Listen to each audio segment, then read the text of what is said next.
Hey guys, welcome back to another episode of The Final Word, the number one Pacers podcast on the web. I'm your host, Preston. And I'm your co-host, Rahj. We have another great show lined up for you guys today, but before we get to that, please make sure you like, subscribe, and share The Final Word so you'll never miss a show. Plus, it would really help out to support the production of the show. Also, if you guys would like to support the podcast, you can sponsor us at one of the top two levels. Just click the link in the description. We'll shout out your business, your cause, or just your social media handle each month. And you'll also be added to a private Final Word community so you can hang live with me and Preston while we watch the Pacers smoke the competition. Or you can just support by getting a professionally installed smart home by one of our top smart home providers in the country. Just text smart home to 317-300-4750. Alright guys, so we're going to do a little bit of something different today. We're actually watching the game currently while we're recording this podcast. We just got news that Tyrese Halliburton will not return currently right now. And considering he's been one of the only players to play consistently, even though they've been able to come back a little bit in this drought they've been in, it's still not really looking good because he's our main playmaker. So Hartenstein stepped on his foot. I'm not exactly sure to the extent of his injury. Hopefully he's not going to be out for a long time. But yeah, it's not really looking good. We already don't have Miles Turner in right now because he has back spasms. And then O'Shea Brissett, he's out with, they keep on saying a non-COVID illness. So not looking great right now for the Pacers. It doesn't look like they're going to have the firepower to come back. Hopefully I'm wrong. So by the time this podcast is done recording, you guys will know what the score is. But that being said, Preston, what are your thoughts? The Pacers hadn't been playing as well as we are normally accustomed to seeing them, but also they have three guys out and three guys in the rotation, and three of those guys haven't even played for the last 16, 17 games. So, what are your thought processes on that? I think with this new rotation, they're doing pretty good with what they got. Definitely Miles being out has affected the game.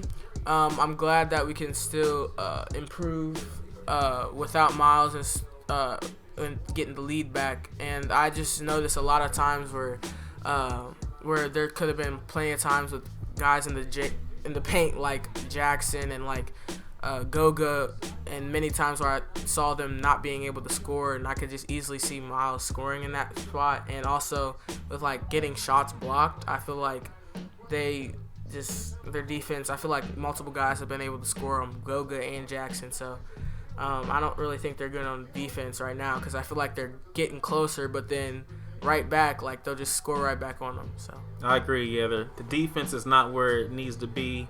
Miles Turner's presence is definitely, it's not in the game right now. You can tell it's a big difference, but it's okay. It happens. The Knicks got most of their team back. I believe all their guys were ready to suit up tonight. So you could kind of say it's uneven, but these are both NBA teams. They both need to be ready. And it's still honestly, right now it's 100 Pacers, 105 Knicks. 3 minutes and 40 seconds left. So the Pacers still have a shot. Hopefully by the end of this we can say the Pacers won, but you never know, so we'll see how this goes. But in regards to the beginning of the game, I did note that Jackson had a monster dunk, not a monster dunk, but he had a monster block on Julius Randle. Randle didn't see it coming. So it's nice that he's kind of gotten some exposure, some play time that he normally wouldn't have gotten, especially because of the new lineup rotations has been working for the Pacers with having Nesmith start and then also having Jalen Smith back up Miles at the 5. So, but yeah, it's looking okay now. It's not looking too bad. We're 103 to 105 now. Who just knocked that 3 down? I think it was Buddy Hield. Buddy Hield. So for you people who keep on talking about getting rid of Buddy Hield, I really don't understand it.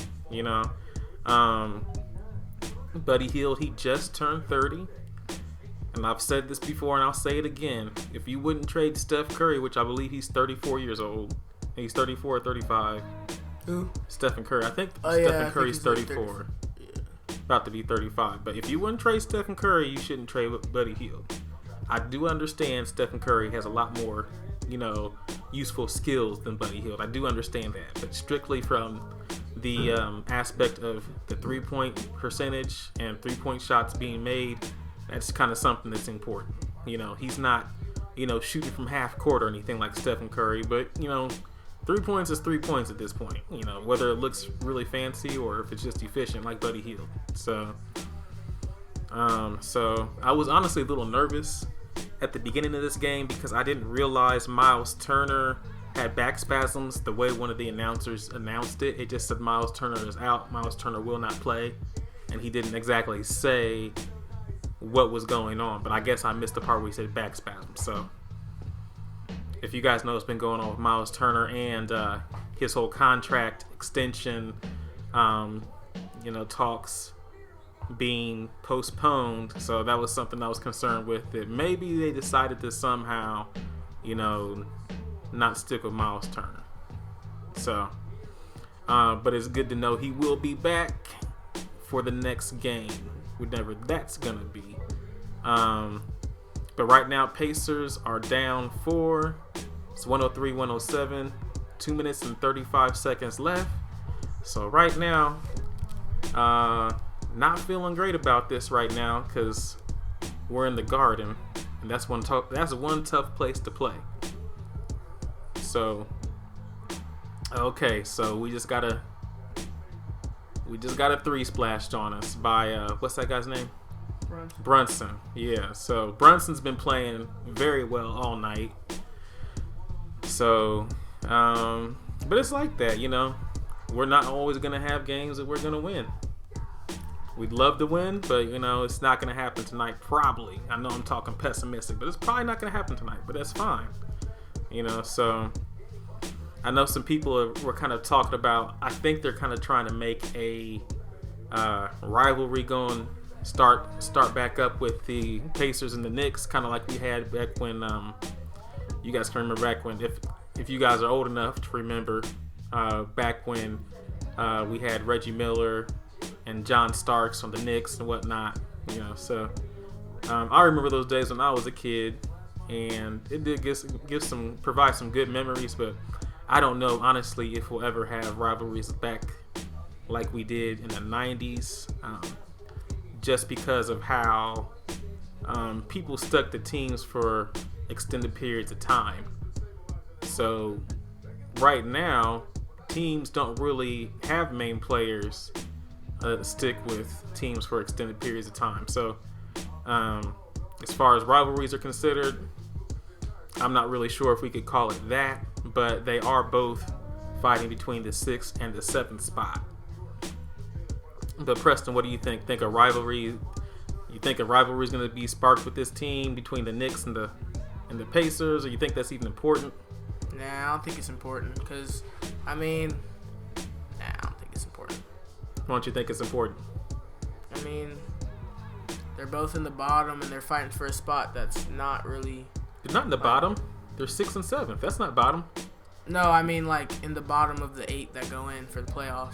Oh, okay. So, and like 6 and 7, like fighting for the 6th spot? Well, whoever wins this game is going to be in the 6th spot. Pacers right now are currently in the 6th. So, the Knicks are in the 7th. I don't think that's really such a big deal fight for that spot. Either way, they're both still going to be, like, if the playoffs were tomorrow, they're still both going to be in it. But, like, if it was, like, the 1st or something, I think that would be different. And I don't really think it's going to be a rivalry. Mm-hmm. Do you think players even care about rivalries? Or do you think that's maybe something that maybe fans probably care about more? I think fans care about it more because they get excited over it, and knowing how close both the teams are and how matched they are, and gets the fans more into it. But in terms of players, I don't think. I think some players might get into it a little bit. They might get a little extra, I don't say nervous, but like maybe they're amped up for the game, or some players might maybe a little bit more nervous. But I don't really think so.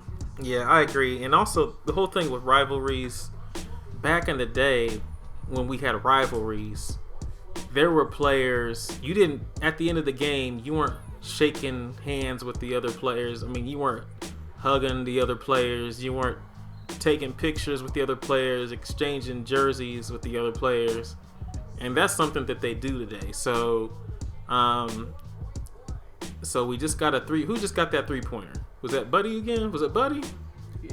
Oh, Buddy. Okay, so yeah, Buddy Hield gets fouled, shooting a 3, knocks down the 3. We got less than 2 minutes left. You know, 1:22, possible 4-point play going on. So Buddy Hield knocks it down. We got a 4-point play, so now we're down by 3, 109 to 112. So, but like I was saying, what Goga? What?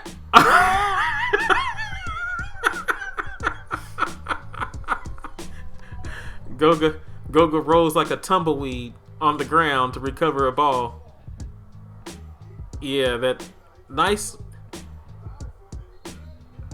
try, Goga, but you were out of bounds before you were even able to throw that away. But good hustle. But yeah, rivalries today, it's just not going to be the same because players are just too friendly with each other. Not that that's a bad thing. But yeah, players these days they're just very friendly, very accepting.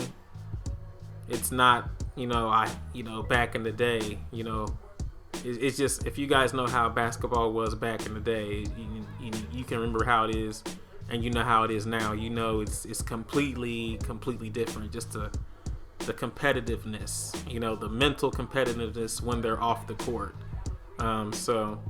But yeah, it's definitely, I agree with you, Preston. It's definitely something that's more so geared towards fans as far as being rivals, I believe. Now, I'm sure there's certain guys who are competitive with their other, person that's across the court from them. I completely understand that, the competition. But as far as just the traditional old school rivalry, I don't really think that's a thing. So right now, Pacers have a chance to tie. Buddy Hield shoots, misses, and tried to draw the foul. Less than 45 seconds left. And yeah, they're trapping. Who did they just trap? We're looking at this from a distance. Was that Randall? Yeah, it was Randall. They had Randall and trap for a second. It's not looking like it's gonna. Yep, they just knocked down a 3. 25 seconds left. So they have a 6-point lead. Not looking great for the Pacers. And honestly, I mean, we've been great at closing out games that you consider clutch games. Like, you would consider this technically a clutch game because it's less than 5 points at this point. Even though there's less than 20 seconds right now. But we don't have the firepower. We don't have the same rotation. And even if you guys don't think Miles Turner is super important to the Pacers, for people who don't really believe in Miles Turner like that, you have to understand, I'm not sure you guys can understand chemistry and rotations and how they get used to playing with each other. So when you have a certain rotation that's used to playing with each other, then, they have a certain flow.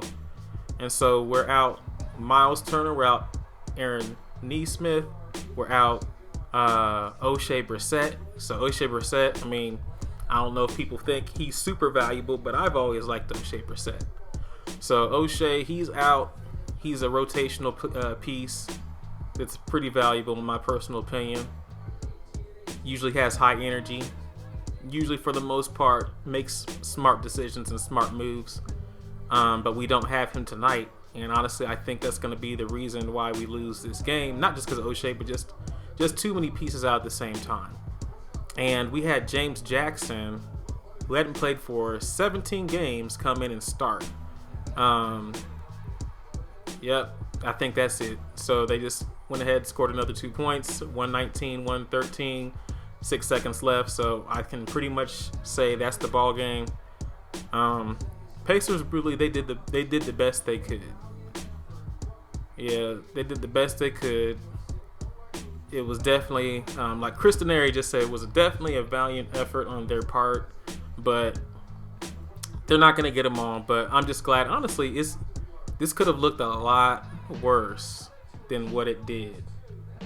This could have looked a lot worse than what it did.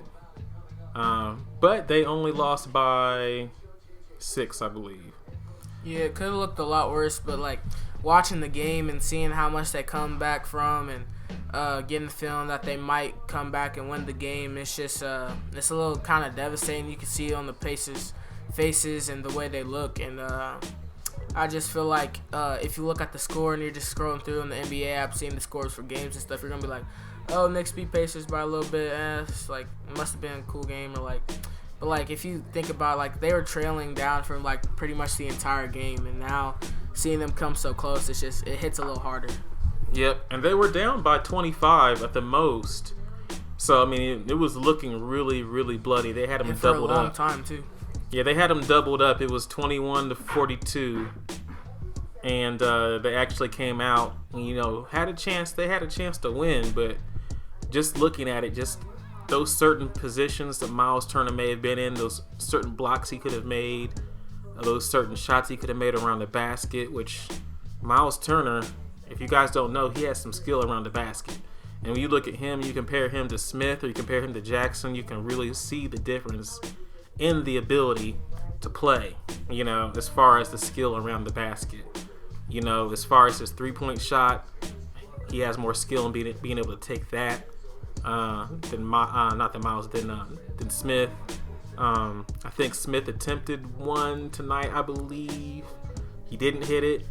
But near the end of the season last year, when we did get Smith for the last, I don't know, it was 20 games or so, he was looking really good. He was looking like he was somebody who, if we had to replace Miles Turner, I would have been comfortable with having him step in and replace Miles Turner. But tonight, he didn't really give me those feelings, and honestly, he's not really giving me that feeling at all this season. So, I don't know. Maybe Smith just looked better last year than he really is. I don't really know.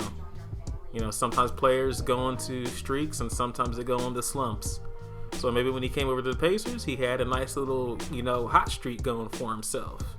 Making him seem like he's better than what he is. I mean, what do you think about that, Preston? You think he had a hot streak going for himself? Do you think he really has that potential? Do you think, he kind of just is what he is right now? What we're seeing, so what we see is what we get? I mean, what do you think? Think Smith has that potential? I think Smith has the potential. I don't think we're getting what we're getting because he's still young and he still has a lot of years to play in the NBA.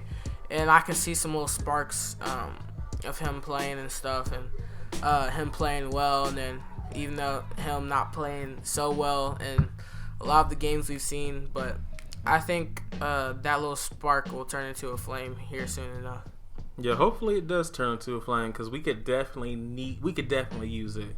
Because I was listening to sports radio today, and some of the people they were talking about, they just really don't feel comfortable with any of our backup fives. They were even referring to, which I couldn't believe they even referred to Tice. I was like, is Tice going to be an option? I was like, wow, they really don't feel that good about our backup five spots. And I understand.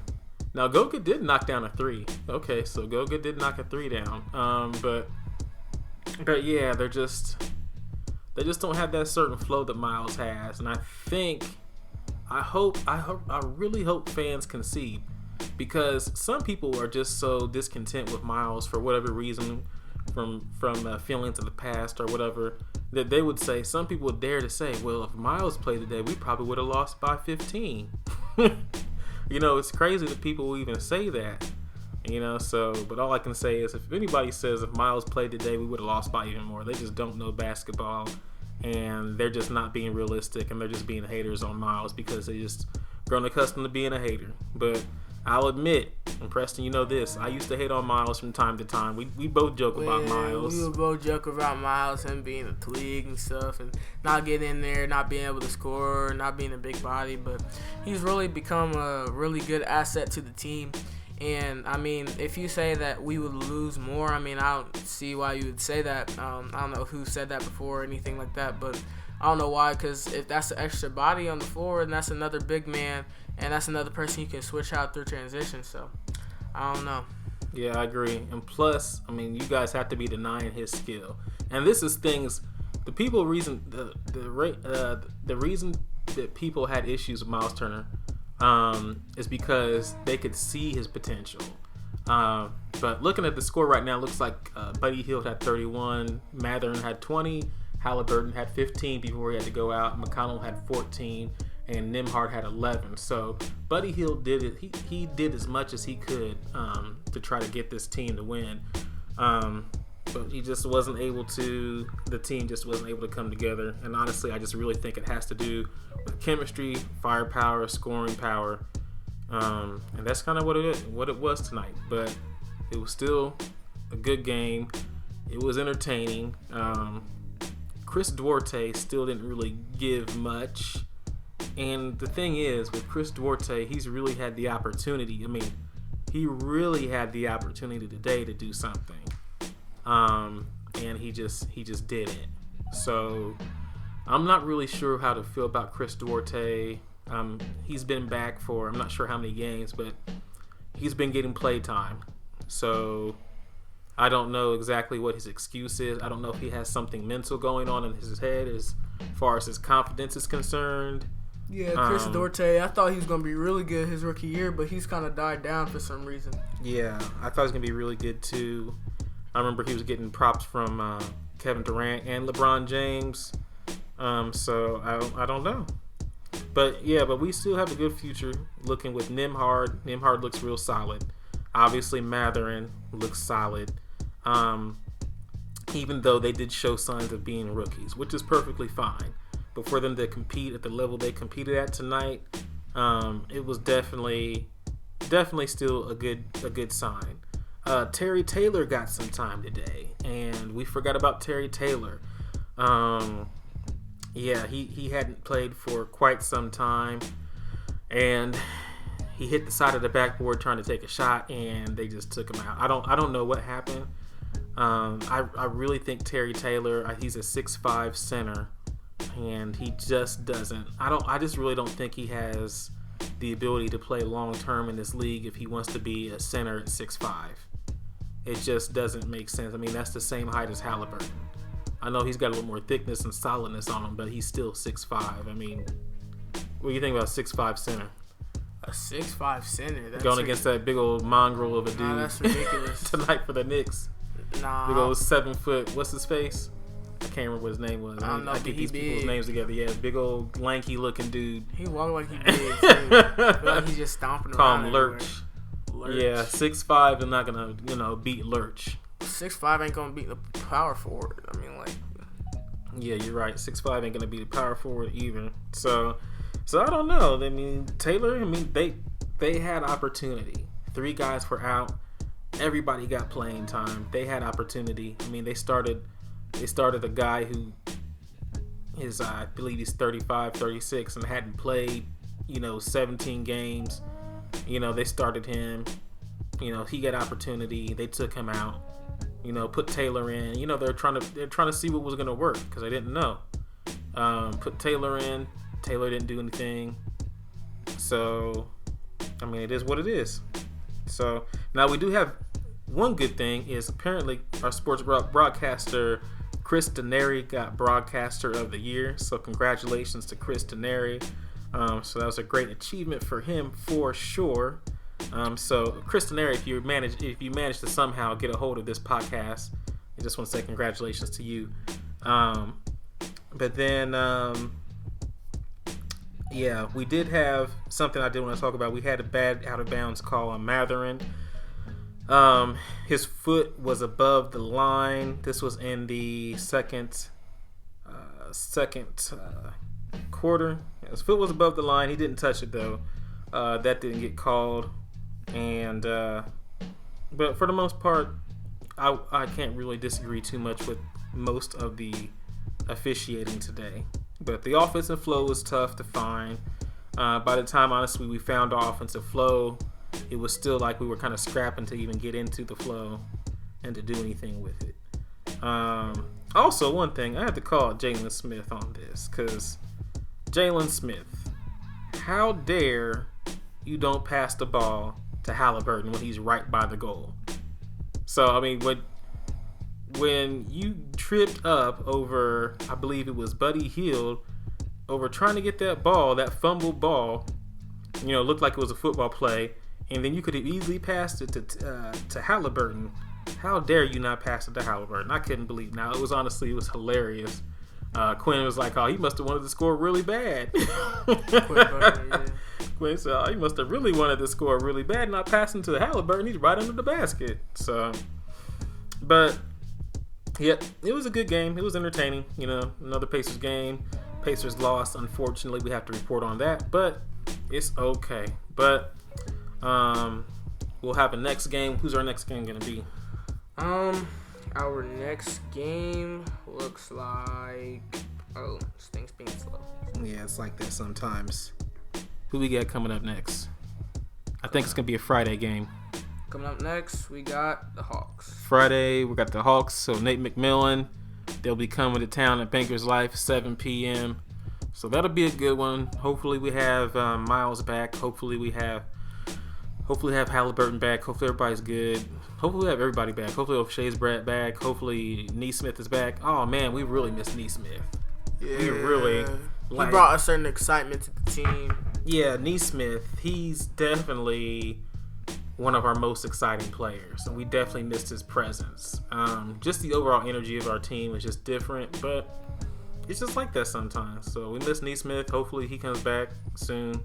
Hopefully Miles comes back soon. Hopefully everybody gets well. Halliburton's foot, whatever's going on with that. Hopefully that's not going to be a long-term injury. And hopefully we can get another win on Friday against the Hawks. So, all right, guys. So I think we're going to wrap it up. We're not going to extend this one because it was a Pacers loss. So we're not really too excited to speak too much about it. But, Preston, what is your final word? Boring. Nah. I don't really know.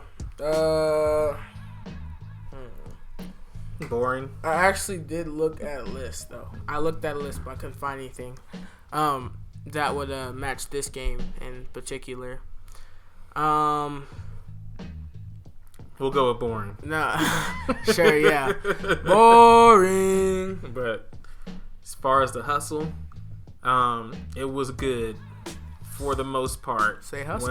Once they got it down. So my final word is going to be hustle. Oh yeah. So Pacers, keep on hustling. Do the best you can, even when things aren't going your way. Because this is how you persevere through these different obstacles and difficulties. This is how you become a team. How you guys can get your war stripes and all that good stuff. So, all right, you guys, you take it easy, be blessed, and we will catch you on the next one. Peace out. Deuces.